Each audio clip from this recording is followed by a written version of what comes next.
Oh, wait, no, that was pretty. Anyway, the last section for the induction motor is called the wound rotor, which is really important section of the induction motor. As we mentioned many times, the induction motor, we have short circuit in the rotor. But however, this kind of the induction motor called the wound rotor, we are able to connect something to the rotor side. So that means the rotor side is not going to be short circuit, but we're going to connect something through the slip ring here. The slip ring are very similar to the DC motor. We have slip ring, we connect with the rotor circuitry to some external circuitry. That can be a resistor, that can be an inverter to do that. So this wound rotor is a special version. You can consider it as also induction motor, exactly the same as induction motor, but we are able to control the rotor circuitry. So that means why we do that? Because the rotor circuitry is short circuit, we have no control about the rotor resistance. We know that rotor resistance highly related to output torque because the rotor R2 is related to the output power, output mechanical power. If we're able to adjust the rotor resistance, we are able to control the starting, maybe the motor torque too. So that is one of the reasons why we do that. Another thing you can see that will be if able to connect the rotor circuitry to the external circuit, that would be really nice for us to conduct the wind power generation. In many of the generator, like wind power, ocean power, or some other kind of vibration, maybe tidal power, we tend to use this kind of wound rotor. And we're able to connect the rotor circuitry to external generator. So that's one of the major applications. So usually we don't use wound rotor in industrial drive because you see that if we put an additional resistor or additional inverter, the circuit will be more complicated, more expensive. The good thing for industrial motor will be we don't need to have any additional circuitry. We don't need to have additional circuitry for the slip ring. So that means we only apply power in the stator side. So circuit will be tidy and simple. But once we do that, then we're expecting the induction motor will be much bigger machine, high power. Like in the hydropower, wind power, the machine usually much large and high power. But for most industrial drive, for instance, in the factory or in the AC pump system, ventilation system, we tend to use smaller induction motor. But small will be so-called 10 kilowatt, 50 kilowatt, 100 kilowatt. This kind of motor, we tend to use those without any wound rotor. But for really high power, in ocean power, wind turbine, we tend to use this wound rotor.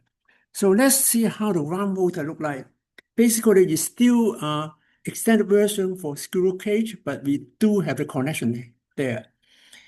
When we connect the rotor circuitry with slip ring, expecting we're going to have a problem, like the slip ring will have the buzzers, and there will be wearing problem. So this kind of motor, we do need to have a maintenance.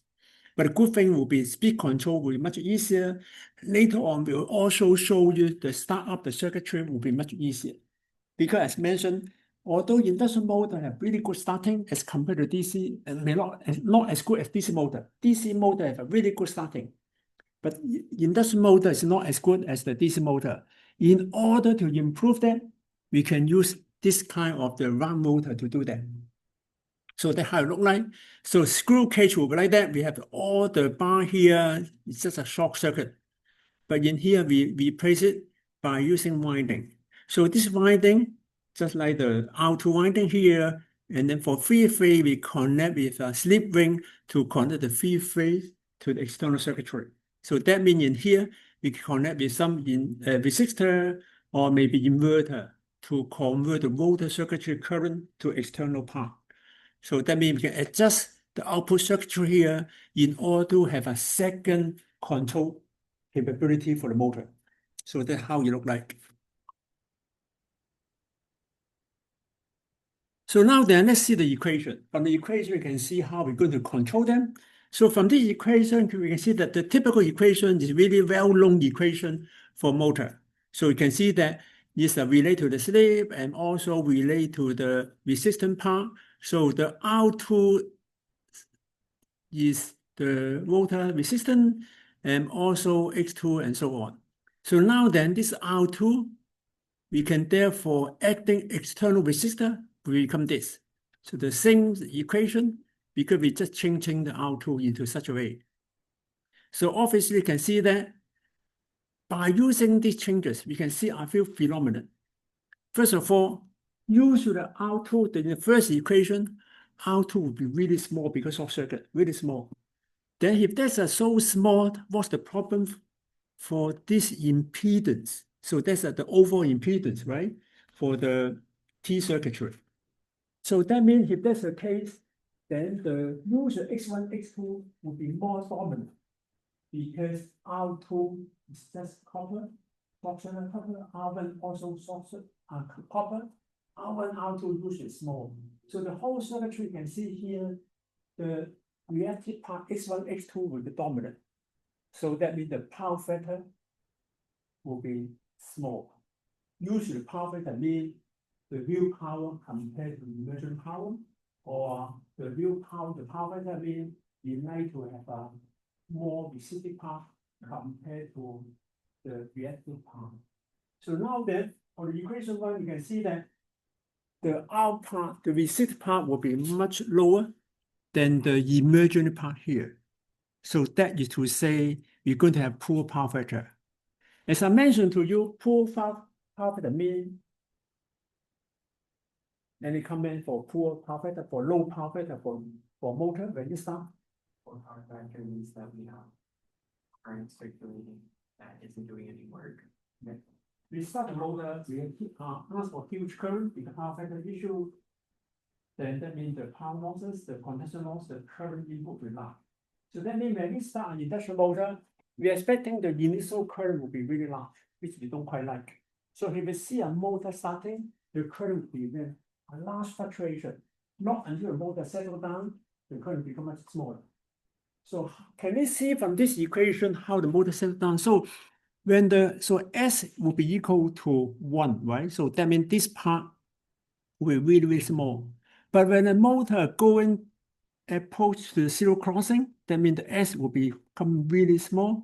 Then when S becomes really small, this part will become more dominant. So become the power factor will become much higher. So that means we only worry about a motor when it start up because we know the power factor going to poor. We don't like that. And current become large. But however, once the motor goes to steady state, near the zero crossing, when S becomes small, then this city part here will not have any problem. We don't need to worry about too much current. The current become much lower. But the problem is how we start the motor, because the real part will problem. So now then, you adding this component here, you're able to control the start current. You're able to improve the start power factor to become much higher because we boost up the resistive part, boost up the real part for the motor. So that's a major advantage when we use the round motor. We can also control the torque as well by using this additional resistor. So that's how it looks like. So that's to say, one thing we would like to use this equation with further to see what is the maximum start up torque. Of course, from this equation, we can use differentiate the torque equation. Then we can able to examine about the torque, right? So how we do that, and then the result here, the starting torque will be equal to this one. I think that's typo, don't know what it is. And then I will derive to you that will equal to this one. So what we need to do is differentiate the torque equation by respect to the two resistance. So very simple differentiation, you can do at home, but I did that for you. So the answer will be this one. So that means the combination for this resistance are equal to square root of this. So that is when the S equal to 1, that we may start. So now then, that will give us an answer. What's the best way? How do we control the start up? So that create us with the best performance of something. Adjusting this resistance.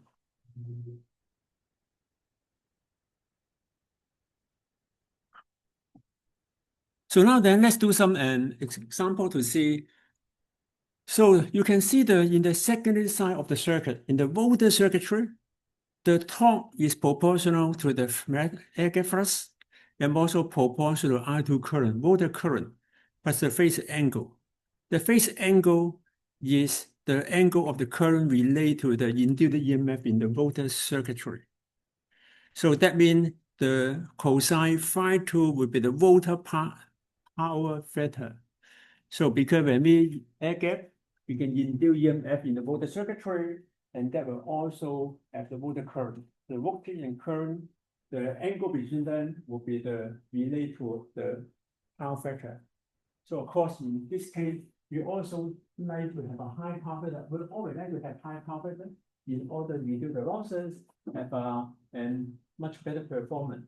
So when we start the motor that S equal to 1, then if this power factor is poor, then the screw cage motor will have a critical problem when we starting. So that is to say, probably the current in the stator and motor both become really high. We don't quite like that. So now then, when S equal to 1, then we can see that the rotor part impedance, we do have R2 and JH2. And of course, the H2 will be our lead gauge reactant during the standstill when the motor is starting.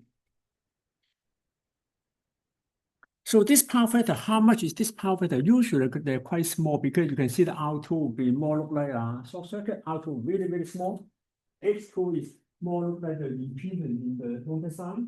So that means you can see that this parameter will be quite small. The power factor of the motor quite small, 0. something, 0.2, 0.3, which is really not really comfortable to us. We prefer 0.8, 0.9, right? And so that's why in this case, we're expecting the voltage circuitry will be really large. So that's why I can see that why we need to use the motor bar instead of motor winding. So that's one of the phenomena you can see that from conventional screw cage induction motor. So now then we are able to use the voltage circuitry. We can adjust R2 in order to control the startup current and also startup torque. So that means that's the one I use R2 so small, really look like a short circuit. So now then for the one rotor, once we adding additional circuitry, the total resistance become this one. So then the power factor on the secondary side will become this. We are able to control this part. So the overall power factor, we can make it more approach to 1. Cannot be 1, probably 0.9, 0.8 will be possible, depending on how much we adjust this one. And this in here, we are able to reduce the rotor side current, especially during startup, when the R2, effective R2 becomes so small, right? So now then, if you try to compare them, you can see that how the performance during the starting. The power factor, we are able to use it for screw cage, conventional screw cage motor. The power factor use is really small during the startup, 0.2, 0.3. But once we use the one rotor, we are able to adjust to approach 0.7 to 0.9. That's quite common. And the current, of course, we are able to reduce the current. And the starting torque as well, originally starting torque will be this one, but now we can able to push the starting torque to be much higher. So that's how we're able to do that. So in this case, the one rotor, we can able to choose our external resistance. So that resistance can be controllable because we can connect anything to the slip ring. So that's how we're going to do that. But so again, what's the key disadvantage for the low power factor during the starting? Refresh your mind. We just discussed that, right? What's the disadvantage? So what's the disadvantage again for the low power factor during the starting? Of course, it's not the effective, right? But what is the key phenomenon you can observe when low power factor during the starting?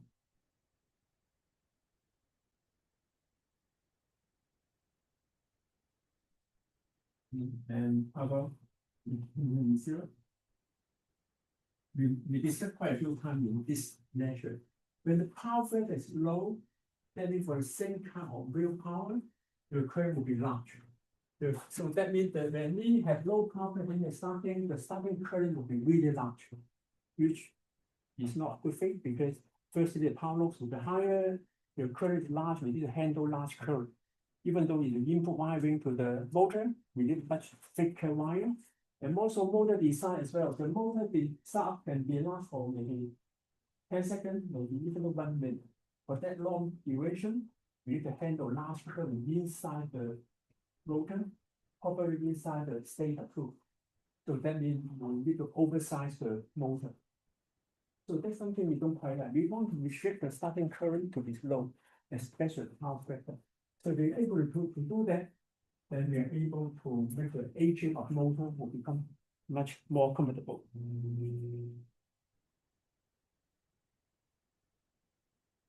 So let's see how the actual implementation. So that is to say, our rotor here, we have the slip ring, we can connect the resistor. We can actually, with a variable resistor, the wheel set can able to adjust it. So that is to say, you can change the external resistance to change the starting torque.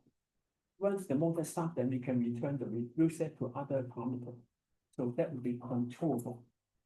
So in this case, the key advantage will be using pure resistor with simple, very simple. We just connect the slip ring to resistor. Mechanical resistor, that should be good enough. And then of course, the disadvantage will be additional losses because the motor current, you're going to flow through all the resistor. Of course, after you start the motor, you can also control the resistor to be lower and high. So that's another thing you need to look into. How to control it properly. When the motor go to steady state, how do you adjust that? So that's a lot of some technique here. You see, when we change the resistance from the torque equation, we are able to use different kind of resistance to control the motor torque profile become like this. So that's to say, if that is the torque speed characteristic for the load, for example, like a fence load, hydraulic load system, then the torque is proportional to the square of the speed. So then the curve for the load will be like that. So the intercept of here will be how we control that. So that's to say, for this, we want to control the speed like that, we use this resistor. How you can still control to this speed, then we use another resistor. So you can use this intersection between the load profile to the torque profile to control, using resistance to control. That's how we try to achieve that.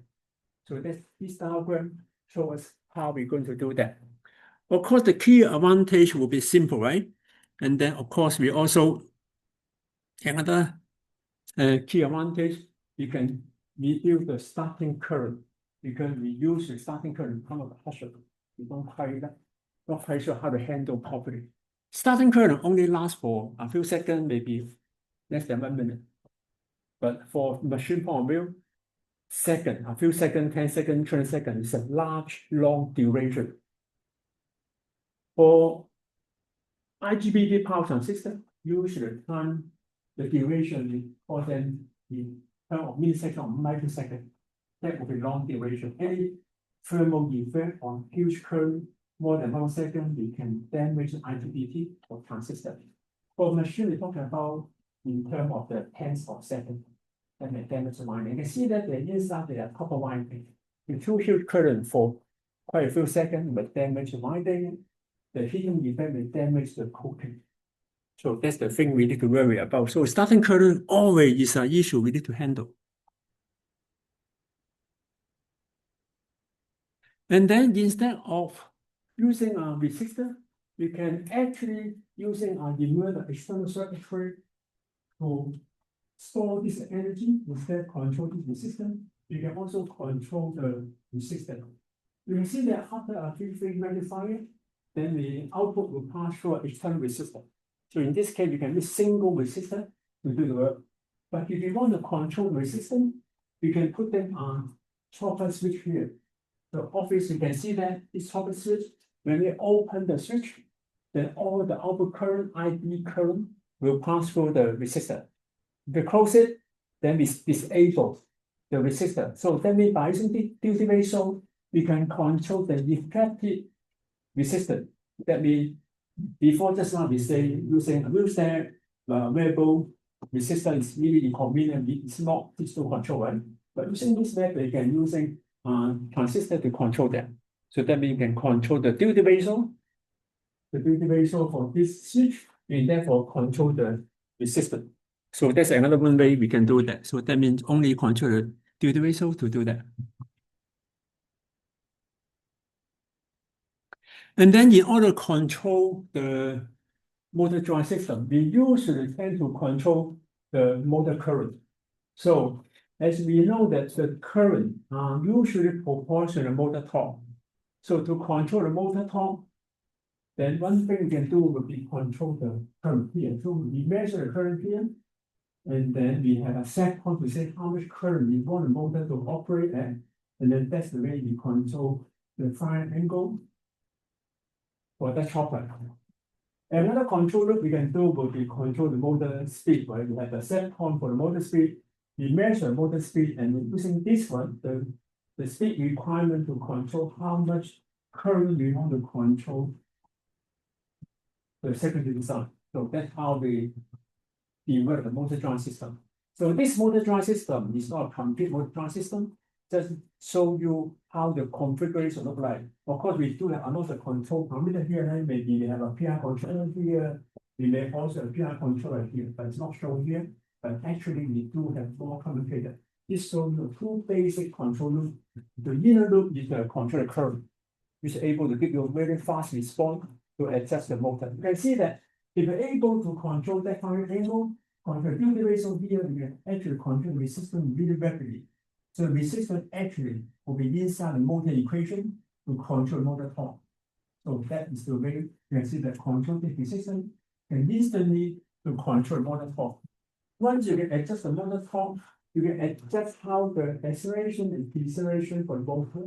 So hence you can control the motor speed. So that's why for most of control for induction motor or any other motor, we have an inner loop to control the current because that is the way to control the motor torque. And then we have external loop to control the motor speed, which is external loop to control motor speed. So that's how we usually to do that. So that's why inner loop is mainly control the current, right? Outer loop is mainly control the motor speed. So we use the two control loop how to operate the motor. Another way would be how the round motor to behave as some power generation, or sometimes the output here. We set both the resistor. The output energy here, we can feed back energy back into the power distribution, the grid. So in this case, we're not wasting the energy. So you can see that is simple rectifier. We rectify the three phase into DC. And then this DC, we can immerse them, that's immersion, back in the AC and connect to our power distribution. So that's a more convenient energy saving method to control this kind of the round motor. So instead of using resistor, obviously we can convert the resistive power loss back into the power grid. So this is a more typical method to do that. So let's ask you about what they are, right? Can you tell me about what's that frequency? Of course, 60 Hertz, right? Our power grid 60 Hertz here. What's that frequency? That's higher frequency because of the transistor. Okay. Wait, is that the motor? So if there's a power distribution, our power line here 60 Hertz, right? So that will go to our round motor. So that must be our stator, right? And then the motor side is that go to resistor, we connect to a rectifier, and then we invert the rectifier back into AC. You see this circuitry compared to the previous circuitry. Previous circuitry, we rectify the motor into DC, but we dump them into resistance. So that's a very simple controllable resistance, but dumping energy, which you don't quite like.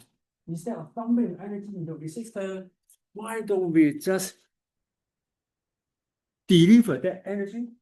Instead of go to resistor, we feed back into a power back into the power, feed that energy into power distribution line, then we don't need to dump the energy, right?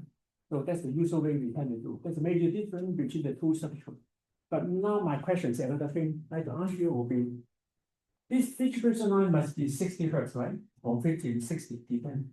And then the 60 hertz drive the stator and the motor side rectify, invert them into this power distribution. So now the question will be, if that's 60 hertz, what frequency would be this current look like? What kind of current frequency it look like? And that could be many answers. What do you think? It depends on the slip, how much slip there is. Okay. An example, if the slip usually for good motor, the slip will be small, right? Maybe say just a few percent. Say 2%. The frequency will be small. Small, yeah. The frequency will be small.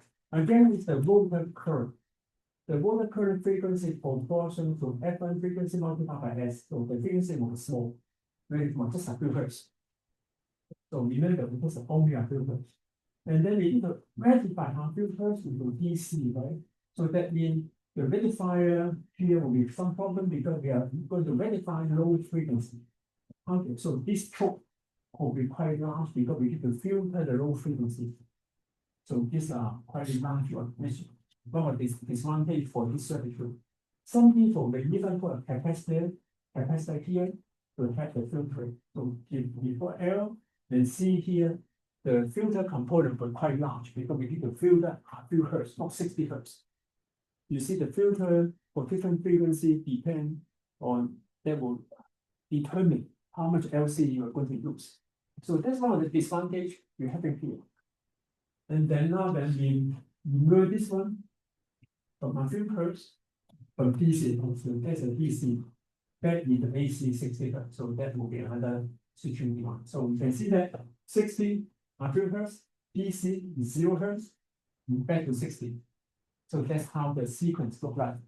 So the key advantage will be, the problem will be this rectifier do have some technology here because we do need to filter the low frequency.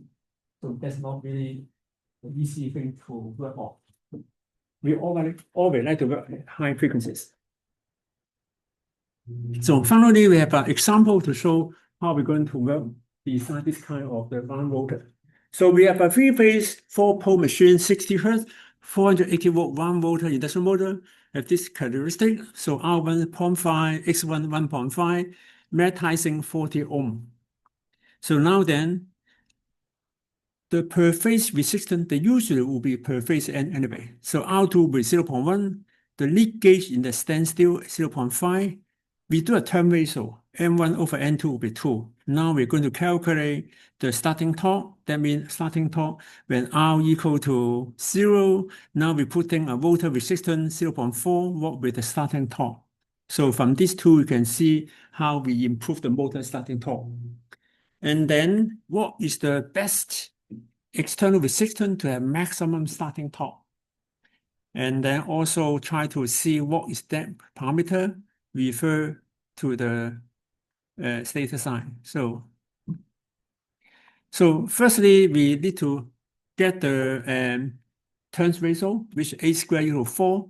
So that means for R1 equal this one, because we refer to T model, we refer everything to the primary sign. So we change that into 0.1 becomes 0.4, 0.5 becomes 2.0. Yeah. The synchronous speed will be just a standard equation. Then we get 188. Then we have the starting torque equation. That means S in here divided by S equal to 1. So we don't need to divide by S now, become this one. We have 3 here. So as I mentioned to you, all our equations before are per phase. But now we're working on 3 phase, we need to multiply by 3. So that in your exam, in your tutorial or whatever, you do need to think about 3 phase multiplied by 3. If per phase, don't worry about it. Yeah. So 3 means 3 phase. So now then when R equals 0, so then we don't need to divide by that. So we just calculate it. Then the starting torque equal to 112 Newton meter.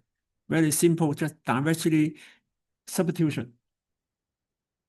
Next, if it's 0.4, we put 0.4 into here. But 0.4, of course, the T model, we refer everything to the primary side. We still need to multiply by A squared. That means 4 here, 1.6. You put 1.6 here, then we get the Newton meter will be 396.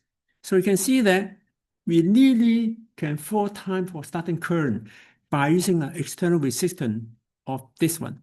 So you can see the performance of the starting torque by using external resistance. That will be really easy way being able to control the starting torque. You can see that if we're able to control the starting torque to be much higher, we're expecting the power factor will be improved so much because that is the real energy, real power. If we're able to increase the real power, that means the power factor becomes higher, the current becomes lower. So that you can see the performance should look like. And then to get the best performance for the maximum torque, then we use the particular result from the previous derivation. We already divide this equation. So now then we substitute all the number into here, then we can get the 3.5. So 3.5 is the external resistance in the primary side, and then minus the rotor resistance, then that will be our actual resistance we need to add on to the rotor circuitry. But this one, only the T model refer to the primary side, the actual resistance. You need to divide back into primary zone, become this one. So that's actual resistance we put in the second example. Okay. So this example shows you us a few things. Firstly, we know how powerful the external resistance is. How do we calculate the best external resistance? By using the optimum equation for the maximum torque. But bear in mind, you think about the turn ratio. Somehow we need to insert the turn ratio when we refer to primary side and secondary side. So be careful, don't miss out the A squared in here. That's it, right? So to conclude our section here, so the torque and speed characteristic is one of the major equations we use for the motor control. Most of motor control depend on that. We also introduced to you about the VF control. So constant VF control is a typical, really basic control method for induction motor. Of course, we do have many different kinds of induction motor control. Like in the future, you'll learn about better control, on field under control, and also direct torque control. But that will be more advanced topic you can't cover here. The concepts are quite complicated. Even though me, I will learn the better control after my postdoc for 3 years. Totally 3 years to learn properly about the weather control for induction motor. So, and then for squirrel cage motor, we have been discussing this motor. We do have a really low starting torque. Although low starting torque still quite high, still really much reasonable. If we want to improve it further, we need to use a round motor to do that. So round motor have a slip ring. We're able to connect the external circuitry to the motor. By control the output resistance for the round motor, then we're able to adjust the torque. We're able to use it as a kind of the generator. For instance, the wind power generator, we tend to use round motor, induction motor. So the connection can through a resistor or power electronic circuitry. That's it, right? So if you want to understand more about slip ring motor, you can go to that website. Any questions? So one motor is the last section we discussed about induction motor. After that, then we go to the new session, the brushless DC one. We do most of the time, so we still have. So let's stop the recording and go to next section.